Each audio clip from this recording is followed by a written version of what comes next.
ಅಣ್ಣ, ನಾನೊಂದು ಹೊಸ ಕೆಲ್ಸಕ್ಕೆ ಸೇರ್ಕೋಬೇಕು ಅಂದ್ಕೊಂಡಿದ್ದೀನಿ. ಯಾವ ಕೆಲಸನೋ ಶಿಷ್ಯ? ಅಣ್ಣ, ಅದೇ ಟ್ರಾನ್ಸ್ಜೆಂಡರ್ ಕೆಲಸಕ್ಕೆ.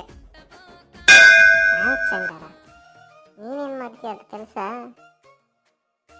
ಅದೇ ಕಣಣ್ಣ, ಈ ಮಂತ್ರಿ ಎಮ್ ಎಲ್ ಎಗಳು ಬೇರೆ ಊರಿಗೆ ಹೋದಾಗ ಭಾಷಣ ಮಾಡ್ತಾರಲ್ಲ, ಅವಾಗ ಆ ಊರ ಭಾಷೆ ಬರೋಕ್ಕಿಲ್ವಲ್ಲ, ನಾನು ಆ ಊರ ಭಾಷೆಗೆ ಎಲ್ಲ ತಿರುಗಿಸಿ ಹೇಳ್ತೀನಿ. ಅದೇ ಟ್ರಾನ್ಸ್ಜೆಂಡರ್ ಕೆಲಸ.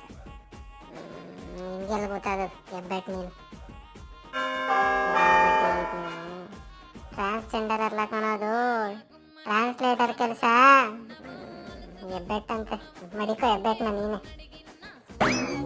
ಅಯ್ಯಯ್ಯೋ, ಅದಂಗ ಎತ್ಕೊತೀನಿ ಬಿಡು, ಅದಕ್ಕೆ ಯಾಕಂಗ ಗಾಡಿ.